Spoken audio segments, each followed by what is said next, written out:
Hi guys, and welcome back to Pass and Move. For today's episode, as promised, the very last game of the season, of course, in the Primeira Liga, Portugal, and with Braga, of course. So yeah, I mean, there's a lot to update you on, and we will do that just as the game is being played. But for now, let's just quickly show you what happened since the last episode, as well as the league table, which I'm pretty sure you guys have already noticed. So, we've clearly qualified for the Champions League, which is perfect for us.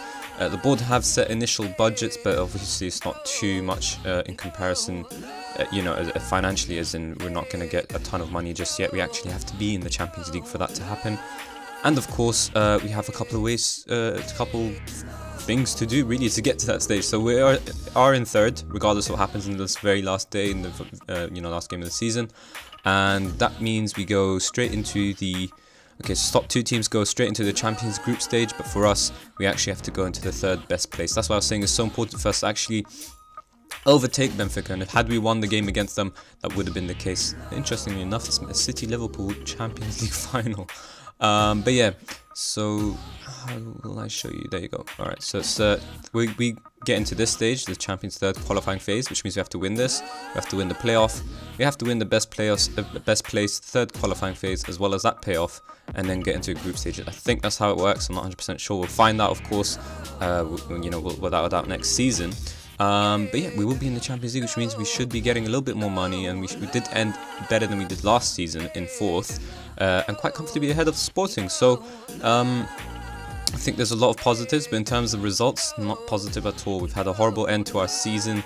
Look at these, bunch of terrible results. We did show you the game against Belenense, but yeah, we drew against Sporting. Santos scoring the 70th minute after Francisco managed to score for Sporting, the away team, just before half-time. So it was just good to actually get a result in the end. It would have been better if we defeated them, but unfortunately we couldn't do that. We did beat Moreirense though. Raniel and Santos both on the score sheet, but unfortunately for us, Ave and Ferreira managed to beat us back-to-back without us scoring a single goal. So two disappointing results here. It was of course televised. Oddly enough, today's game is not televised. But yeah, there's still a lot to play for today. Obviously, we just need 3 more points. If we can end further away from Sporting, that's even better. Because to be fair, throughout the whole season, we were way ahead of them in terms of quality, and just this poor end has really put us in a bad spot. So if we can get a win and get away from Sporting, who let's see who they actually play in the last game of the season, Moreirense, then that'd be great. And at the same time, it's the last home game of the season. It's the last game of the season as well. And it will be good to just sort of send off some players. So Marcelo, for example, is leaving. Fran Sergio possibly after his transfer request. And, I think we'll be looking forward to making some changes to his team during the summer transfer window. So let's see what we can do. But anyways, I think we can just kick off today's game, and we'll talk more about what happened during both episodes, and give you more of an update after the teams warm up. Now, of course, we should be favourites for today's game, but the way recent results have gone, I can't expect too much from my team. It's been a disappointing end to the season, as I mentioned, but, I think, let me show you the table again, actually. So, we were so close to Porto at one point, but they've managed to pull away 20 points ahead, and that's just a huge gap. I mean, incredible, really. Fair play to Porto. But, it's just, from us, it's really poor considering we were actually top of the table at one point. So Raniel, Azevedo and Santos start for us. Of course, Hassan's had a recent poor form, which is why we haven't managed to score. Azevedo for our left winger as well, Fabio Martins. Fonte Gruezo plays instead of Danilo because of his recent decent form. Fran Sergio, Antonov, Jovanic as well are two sort of backup defenders. Marcelo finally comes back for us, but it looks like it will be his last game for us as he's looking for a transfer. Rostic and Marathon, of course, are quite standard as well. So hopefully we can improve, and that's what I'm going to be asking here. Let's put in a good performance to finally end our poor form, and hopefully we can do that with some style today. Alright, so replays are on, highlights, all of that business, perfect. Okay, so speaking of Sporting, we definitely could have been better, but the draw keeps them at arm's length at the time, so it wasn't the end of the world. It would have been nice to have actually beaten them, but again, you have to try and keep things in perspective, given how that recent form was going on. So Moreirense, though, it was the toughest game, after it wasn't the toughest game, but it was what I meant was I was right. Oh, Semiao almost scoring a beauty.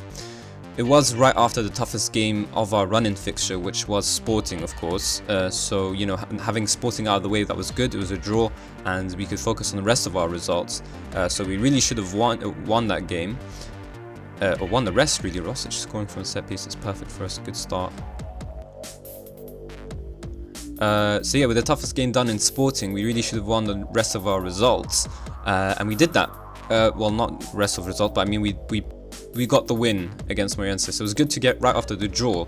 And of course now we know that the next two were losses, but what happened during those losses were even worse than the losses themselves. So against Rio, Gruezo actually conceded a pen. He had his worst game in a red shirt for us, and it was just an all-round such a poor performance. I think he was at 4.9 by the end. We're really testing this for Moreirense side. It's good to see in our last home game of the season. They haven't had a single shot within 27 minutes, so that's good from us so far. But yeah, Gruezo just had a terrible game then. We always seem to struggle against Rio Ave, and yeah, they just, you know, we were finishing the season poorly at that point. But yeah, Rio Ave just always seemed to be that tricky team for us. You always get that in Football Manager for some strange reason. There's always one team where you really just can't seem to beat regardless, and Rio Ave seem to be that team for us. I think maybe the managers sort of got our tactics sorted out or whatever. Porto, as you guys know, won the Champions League. Actually managed to, not the Champions League, sorry, won the Primeira Liga. We actually managed to qualify Champions League without actually playing, as in we already played our result. It was about midweek. Oh, that would have been a beauty from Santos. It hit the frame instead, but he took the volley really well in the first time. So yeah, Porto actually managed to win the treble, but not the Champions League. I think they won both cup competitions as well as the Primeira Liga.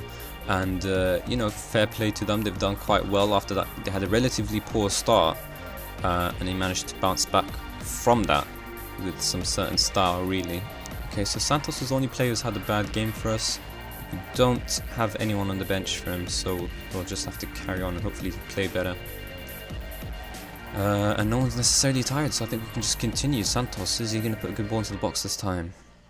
That's perfect for Semiao, who couldn't actually out-header his opponent. Santos is going to lose it. Fran Sergio does well to win it back, and suddenly it's Fonte on the ball through to Antonov. What's he going to do? He loses out as well, and there you go. I think it's Moreirense who are going to lead the counter-attack here. Can we stop it? Come on, he's outnumbered by like 5 people. There you go, Fonte. And yeah, the game against Ferreira, we played poorly, really. We were well and truly beaten. But we already had qualified for the Champions League midweek because Sporting drew their game, so it's, you know, mathematically impossible for them to actually catch up with us. But still disappointing, of course, to see that happen. You know, it would have been nice to actually just continue winning our games regardless of that we already qualified for Champions League. But it seemed like my players didn't really care, and we were punished thoroughly by Ferreira. Okay, Danilo's not on the bench either. Fonte we can take off for Bruno. Alright.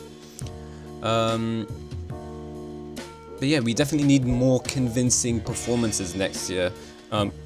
Because despite how dominant we were over Sporting in the league, it was actually that they performed worse than us rather than us performing well, if you get what I mean. So we did quite well in about 2/3 of the season, but in the last third we did quite poorly, and if Sporting did actually do quite well, they would have caught up with us. So we're kind of lucky to qualify. We did a good job in the first 2/3 of the season, but if it wasn't for Sporting performing so poorly, then who knows what might have happened. We might actually have missed out on the Champions League spot again. So next season we definitely need to have a better performance all round and be a lot more consistent, and have more convincing performances, more convincing wins, really upgrade on our quality, because we're still kind of the same quality as when I first started managing them, and that's just because of the insane amount of ins and outs that we've been having.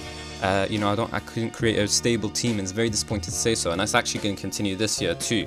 And because of our, you know, our inability to create a stable team, because, you know, so many players want in and so many players want out, it is just too much trouble, because I can't really go out there and just invest a huge chunk of my transfer on one player, because I actually have to spend 5 million on like 3 players. So, you know, it doesn't create an ideal situation at all. If I have a stable team, then I can really go like, okay, we need this proper goalkeeper now. Let me invest all our transfer money into one goalkeeper, and that will save us for a couple of seasons to go. You know, that type of stuff. I can't actually do that because of the lack of finances, as well as just the crazy amount of in and out. We really do have a completely different squad to last year, and after this summer transfer window, you can bet within 3 years time about 3/4 of our team would have changed entirely, and that's just stunning. It can't create any type of consistent performances as long as that keeps happening. I normally like 3 ins and 3 outs every summer, and that's kind of good. And you know, it's not always, it's just to keep the team being consistently upgraded. But yeah, I don't think, you know, that we'll always get to do that. Sometimes I don't even get 3 ins at all because the team's so stable and perfectly built. But yeah, I definitely can't say that this team's definitely, you know, perfectly built. We still got a long way to go, and hopefully we can do better this season. But yeah, I couldn't really pin down why we were playing poor. I was wondering, is it because teams are starting to figure out our tactics, or what's going on? Is it just because we already qualified? Are we just in poor form? What's going on? But anyways, I think we can done and dusted. We won our last game of the season. Let's have a look at the Premier League actually and see how Sporting did. Okay, so they lost their game, perfect. So we actually opened up the gap on them, made it look a little bit better than it did towards the end there. But yeah, definitely still a huge 20. I swear I said it was 20 in the beginning of the episode. How's it 25 now? It's incredible. But yeah, huge 20. Oh wait. Okay guys, apparently I don't know how to do mathematics. It's actually 17 points away, and FCP lost their game against Benfica. Alright, so there you go, 17 points away from Porto, but of course that's still a huge amount. So what cost us last season? What cost us? Well, it was our draws, but this season actually the losses cost us. You know, 5 more losses than Porto puts a huge hole, of course. The draws aren't too bad. I normally like to say that you can get away with about 5 draws and 5 losses and still be champion if you manage to win all your other games, of course. But you know, 8 draws and 8 losses is a bit too much. But we still managed to qualify for Champions League. Sporting managed to get 2 more draws than us and 1 more loss, and that's what ultimately cost them. But the goal difference between ourselves and Sporting is huge as well, not to mention Benfica as well. So there's a lot of departments where we can actually improve in. Most player of the matches were Santos, most clean sheets were Marafona, so that's nice to see as well. Really good in defending, it's just striking, the goal scoring where we struggle a bit, so hopefully we can improve in that front as well. And yeah, we can have a look at the general stats just to end the season. So Pedro Santos and Raniel are the ones who ended with top goal scorer, no longer Danilo. But Danilo did grab the highest average rating. Most assists is Santos, proving himself to be as important as he was last season. Maybe a bit less in terms of his performances, but overall he did manage to grab double figures for both the goals and assists once more. Danilo best completion rate, Santos with the most player of the matches, Danilo most yellows of course, and Juankar stupidly managing to get 2 red cards so far this season. But yeah, I think in terms of performances we can have a quick look. So most appearances was Juankar, a very steady figure for us in left back. In fact, our player that we bought from loan, Antonov, hardly had a sniff. 4 starts and 5 appearances off the bench. You know, he must be fuming with his game time, but we did tell him that he won't really be playing too much rotation, and to be fair to him, he never complained. But I think loanees don't ever really complain because, you know, they're loaned, they're not actually your players. But huge stats from Juankar and Jubal, who are very central to our team, as well as Rosic. So it's really good to see our centre-back partnership having a lot of games together, which is probably why we had such a nice clean sheet run kind of thing, which is why our goalkeeper actually managed to catch a clean sheet. Santos with a high number of appearances as well as Fonte, so it's good to see. In terms of goals, Santos, Raniel, as we mentioned, Danilo really high up there as well. It's really great to see a ball-winning midfielder score that much. I was hoping to see Fonte score more as an advanced playmaker, but he did assist quite a number of times with 8 assists. His name's not bad. But yeah, Hassan and Raniel definitely need to get at least double digits, both of them. And unfortunately for us, Hassan, even though he's injured at the beginning of the season, he did have kind of a good run towards the end there, but you know, he's just too inconsistent. He'd score 3 games in a row and then disappear for about 9. So again, needs to improve on that front. In terms of assists, we already know Santos, but it's good to see Fonte there, as well as our wing back, Paulino.